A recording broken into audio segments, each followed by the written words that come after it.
Hello.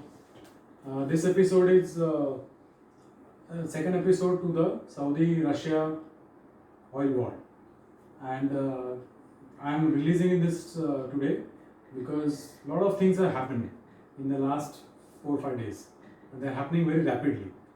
And I thought let me not lose this opportunity to share the various, after effects of this war.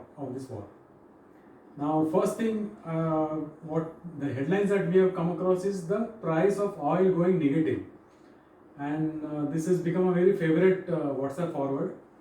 That oil has become minus $20, minus $18. You will see a visual now, and this visual has gone viral all over the world, especially in India, saying that the oil price is negative. So when you go and buy the oil, you get paid for buying the oil. That is the message that we are getting. Now, before I come to the after effects of the price war, let me explain this phenomena of negative price of the oil. This price that you see is the futures price of the oil. What is future and what is spot price? I will simplify it in a very layman's language. Supposing you are having a factory which requires say 100,000 liters of oil per month. Okay, so as a factory owner, what you do is that you have a contract with a oil supplier. Now, since you don't want to pay commission to the broker, in between broker, what you do is you directly have a tie with the oil company or oil supplier or who is producing the oil, and you tell him, okay, fine, I sign a contract for next 2 years at a price, and you want to lock the price so that you have cost which is pre-agreed cost, and you want to hedge the increase of oil cost for say 1.5 years or 2 years. So you agree with him that every month you supply me 100,000 liters of oil at my doorstep at a fixed price of say, let's say $30 per barrel. Okay. Now, first month goes, everything is fine, your factory is running. Second month goes, factory is running, and suddenly you have corona epidemic. So you are forced to close down the factory, and maybe you run it partially.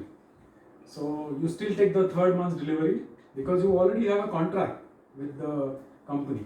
So you take the delivery, you say, okay, fine, I will use half of it.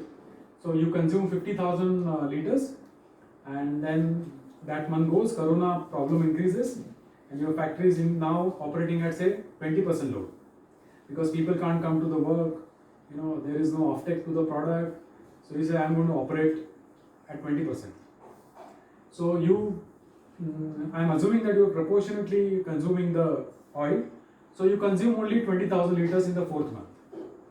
Now there is complete lockdown and you are not under essential product list. So government forces you to completely shut down your factory. So there is no consumption of oil in your factory. And your storage tanks where you store the oil for use in the factory, they are already full. Now end of the month, the truck arrives or the delivery of the oil that you have signed with the oil company that arrives. Now you have a problem that you have signed a contract, you have already committed money because it is upon delivery. So there will be a mechanism by which automatically your bank will be paying to the oil company. So you say, but I don't want this oil. Why? Because you don't have storage at your factory. Where do you store this oil? 100,000 liters, you're already having storage that is full because your factory is not running. So what do you do with that oil? So what you end up doing is that you look for a buyer who will take that oil on behalf of you.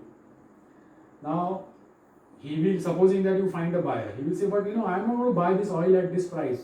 I'm not in a hurry. So you will say, okay, fine, what price? You say, I'm not going to buy this oil at this price. You give me less price at current price. Now, current price, when we relate this to oil price drop, the prices have dropped by 25%. So you say, okay, fine, I'll give you at current price. But now he will say, but I'm not going to pay for any delivery charges. So you will end up telling him that instead of having to dump that oil in the gutter, I would even bear the transportation cost for this oil. I will deliver it to your factory, but please take this oil to your factory. So you will send that oil that is standing on at your doorstep to this friend of yours, even if he is 1000 kilometers away, but at least you have got a buyer. So you will say, okay, fine, I will bear the cost of transportation, handling, whatever cost, but please take this oil which was otherwise meant for me. Now that is what happens in future markets. What has happened in future market is that people who have, there are two types of contract.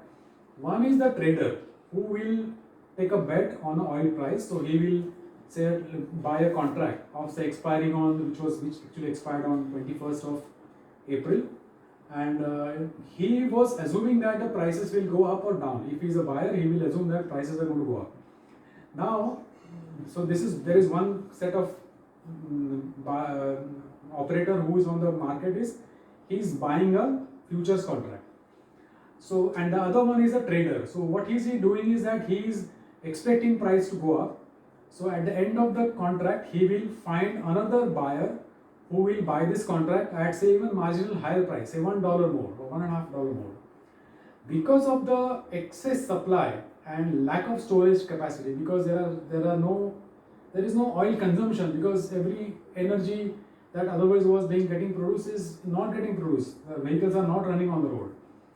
All that oil facility that was meant for storage is already full. So there are no people who are genuine buyers who want to have the delivery of this oil. So who is left now on the platform or exchange?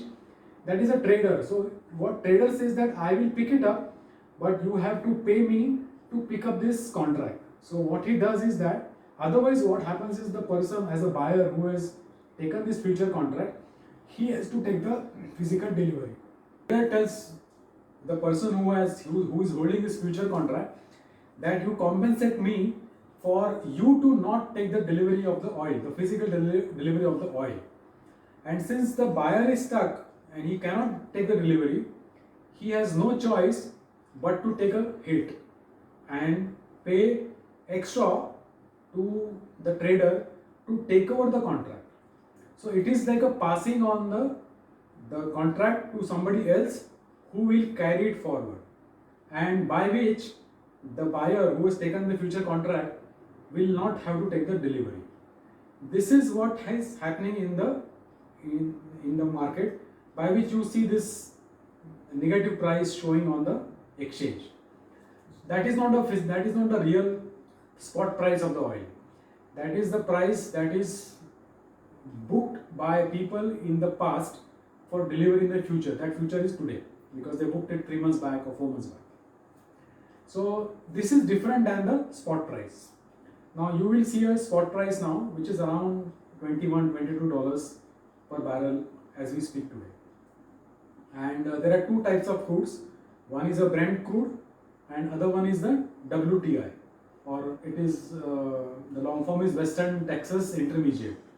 That is the oil which is found in America, or in the, not on the shores but Central America and around Texas region. So that is the oil that is getting traded, and that is what is showing negative, because all those suppliers of WTI crude are full. They cannot deliver to anybody who will take the delivery or who will store it. So that is the first part of the whole issue that you see in WhatsApp, in forwards, and I hope this clarifies to some extent. Now we will come to the second part, which is about how far this will go. Now, as I shared in the last episode, there was big time drama in what happened between Saudi and Russia. You will see a news clipping which I am sharing herewith.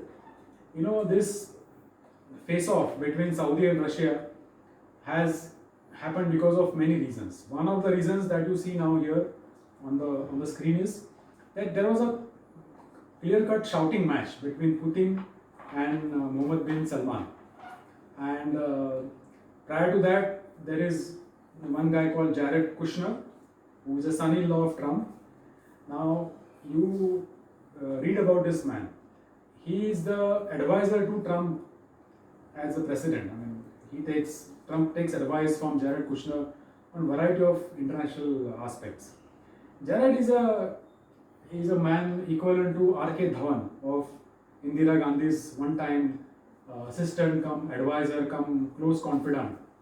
And in the olden times, if you meet or if you discuss or if you talk about it about Mr. R.K. Dhawan, R.K. Dhawan controlled Indira Gandhi. In a similar way, Jared Kushner controls Trump to great extent in terms of international policies. And so there is also a theory doing rounds that Jared Kushner instigated Mohammed bin Salman, saying that you better have better take Russia to the task and make them reduce the oil supply. And then what happened as a result of this big fight we have seen now. Now the reality is sinking in everybody's mind, including Saudi, Russia, America. Now, what has been agreed in the last 7 to 10 days is that Russia and Saudi, they have agreed to trim down the production by about 10 million barrels. But that is not going to be enough. And experts estimate that overall production levels have to come down by 30% by all major OPEC countries. Then only there will be some level that will be acceptable to the oil producers. Now that is difficult to achieve in the time to come, because Russia is already, it is coming in the media that Russia is saying that I will not go below the joint figure of 10 million barrels between Saudi and Russia unless America also comes down on the production levels, to which Trump will not agree, because for America also oil is also one of the major revenue sources. So coming to America, just one more point before we log off. Roughly America has about 675 million barrels of reserves that they can physically store the oil, which is already full. So America cannot store more oil. In spite of that, Trump has declared just yesterday only in his media briefings that he will build, or he will somehow manage to create another 75 million barrels of reserves. Now, how he'll do it, whether he'll really do it, it's a matter of debate and discussion. But we should not get into that.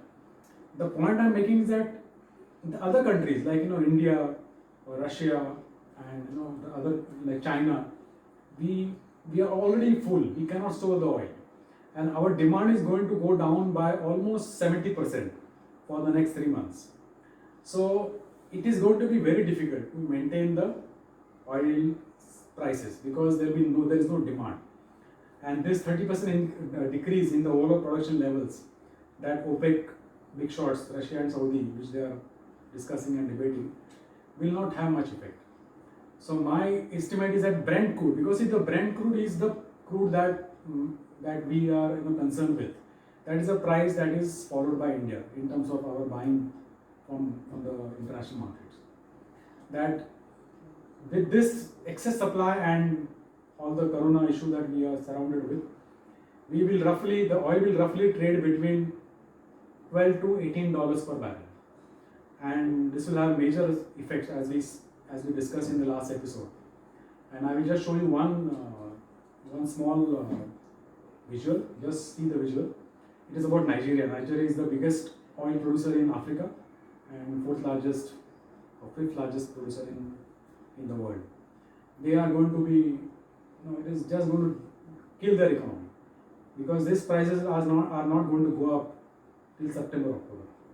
So we'll have to see how this affects the world and of course all of us. And we will discuss it, some more development in other future episodes. Thank you.